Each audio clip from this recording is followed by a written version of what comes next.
Hi friends, welcome to the remote movie review. ఈ movie వచ్చేసరికి మొత్తానికి 3 layers ఉంటాయి మూవీలో. First one is devotion, second one is emotion, third one is thriller. So ఈ 3 layers ఉపయోగించుకుంటూ direct చెప్పాలనుకుంది ఏంటంటే, ప్రతి ఆడపిల్ల తను ఎక్కడున్నా సరే, ఆఫీసులో అవ్వచ్చు, లేకపోతే బస్సులో అవ్వచ్చు, లేకపోతే కాలేజీలో అవ్వచ్చు, లేకపోతే స్కూల్లో అవ్వచ్చు, ఎక్కడున్నా సరే she need to express the things what she face through the society. అంటే సొసైటీలో తను ఏం ఫేస్ చేస్తుంది, అది బ్యాడ్ అవ్వచ్చు, టూ మచ్ బ్యాడ్ అవ్వచ్చు, తను ఆ విషయాన్ని ఎక్స్ప్రెస్ చేయగలగాలి. చాలా అదే స్టోరీ లైను.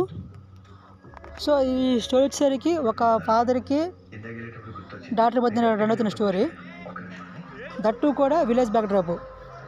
అంటే ఒక విలేజ్ బ్యాక్డ్రాప్ అంటే ఒక ఊరి నుంచి ఒక ఆడపిల్లని స్కూల్ పంపాలంటే, దట్టు ఒక వెహికల్ ఫెసిలిటీ లేని, అంటే బస్ ఫెసిలిటీ కానీ లేకపోతే ట్రాన్స్పోర్ట్ ఫెసిలిటీ లేనటువంటి ఊరి నుంచి ఒక ఆడపిల్లని స్కూల్ పంపాలంటే ఆ తండ్రి ఎంత భయపడిపోతాడో, ఎంత బాధపడతాడో, ఎంత భయపడతాడో అనే జోనర్లో స్టోరీ అనుతుంటుంది.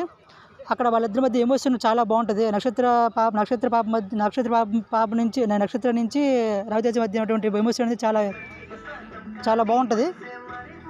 దట్టు ఒక ఐఎఫ్ఎం డివోషన్తో ఫస్ట్ ఆఫ్ అంత ఐఎఫ్ఎం డివోషన్ కూడా ఫస్ట్ ఆఫ్ అంతా చాలా బాగుంటుంది. అంటే devotion with emotion first of అంతా రన్ అవుతుంటుంది.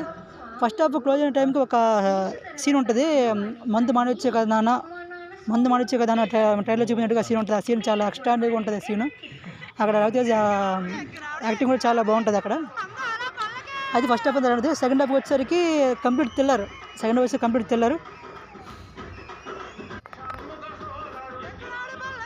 సెకండ్ హాఫ్ ఓపెన్ అవ్వగానే మల్లెపూల పల్లకి సాంగ్కి థియేటర్ మొత్తం చాలా అద్భుతంగా వైబ్ అయ్యారు. అది మాటల్లో చెప్పలేము. అది వండర్ఫుల్ ఒక ఎక్స్పీరియన్స్ అని చెప్పాలి నేనైతే. ఈ సాంగ్ డీజే వర్షన్తో ఫైట్ ఉంటుంది. అది ఇంకా ఎక్స్ట్రాడినరీ అని చెప్పాలి మనం. చాలా అద్భుతంగా ఉంటుంది ఆ ఫైట్ ఆ సాంగ్తో సాంగ్ బ్యాక్డ్రాప్లో. కమింగ్ టు హీరోయిన్ ప్రియ గారు. ఈమె ఈ సినిమాలో ఒక మిడిల్ క్లాస్ వైఫ్గా, ఒక మిడిల్ క్లాస్ మదర్గా చాలా అద్భుతంగా యాక్ట్ చేశారని చెప్పొచ్చు మనం. నా coming to Sai Kumar sir next Sai Kumar డాక్టర్గా చేసినటువంటి గాయత్రి రోల్ చేసినటువంటి అమ్మాయి ఉంది కదా, తను చాలా అద్భుతంగా యాక్ట్ చేస్తారు ఈ సినిమాలో. వీళ్ళు సినిమాకి మెయిన్ పిల్లర్స్. వీళ్ళ యొక్క సినిమాలో చాలా మెయిన్ రోల్ ఉంది వీళ్ళది. Emotionally too much overloaded cinema. Watching theatres. That's all.